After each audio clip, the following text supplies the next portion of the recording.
近年来，有多家人权机构报告和证人透露，中国对东突厥散维吾尔和其他穆斯林进行强迫劳动。最近，分享在中国社交媒体的视频和图片揭露了被迫奴隶的维吾尔人的现状。中国工业的各个领域都存在强迫劳动。在一段视频显示，中年维吾尔妇女在卡什一家核桃加工厂工作；另一段视频中，维吾尔妇女在一家工厂缝制衣服。还有图片显示，维吾尔人在玩具工厂工作。去年年初，有报告指出，从中国出口的一些产品与东突厥散的强迫劳动有关。去年，美国海关保护局封查了一批来自中国的发制品。该机构称，这些产品来自东突厥散的集中营，由真人发制作。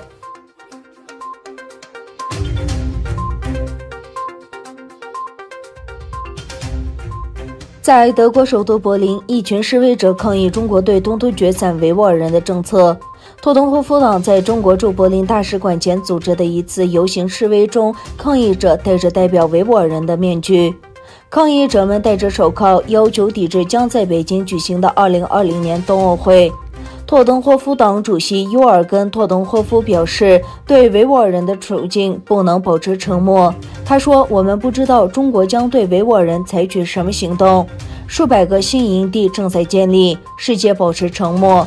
德国政府对此表示担忧，但没有采取行动。我们必须记住，我们正在与中国做生意。大众汽车在东突厥散设有工厂，每2辆大众汽车中有1辆出售给中国，在这里经济利益受到影响。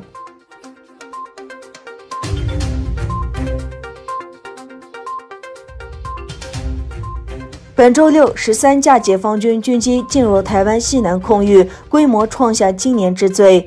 台湾空军1月23日发布消息指，解放军1架运8反潜机、8架轰6K、4架歼16战机在当天进入台湾西南防空识别区，创下今年纪录。台空军则派遣空中巡逻兵力应对、广播驱离、防空飞弹追踪监控。台空军司令部发布消息证实，23日稍早再有攻击进入我西南空域，且数量高达13架。我方则以标准程序的派遣空中巡逻兵力应对、广播驱离、防空飞弹追歼等应对。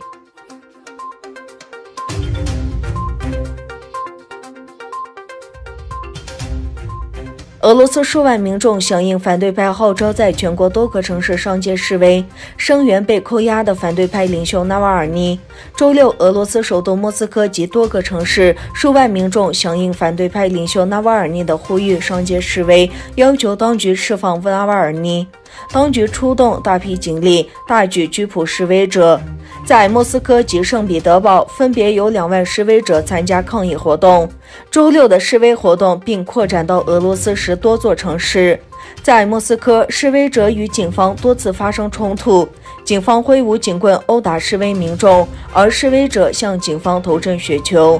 据非政府组织称，约有2400多人被逮捕。纳瓦尔尼的妻子尤利亚在 Instagram 发帖称，他也被警方逮捕拘留。他周六参加了莫斯科的示威活动。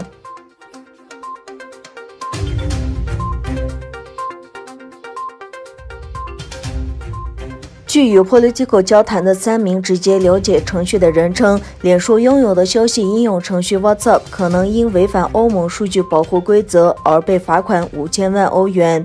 该数字目前正在与欧盟其他数据保护机构协商。作为爱尔兰调查结果草案的一部分，互联网信使可能会因不符合欧洲隐私制度下的透明度要求而面临3000万至5000万欧元的罚款。初步罚款将是欧盟通用数据保护条例有史以来最大的罚款之一。该条例于2018年生效。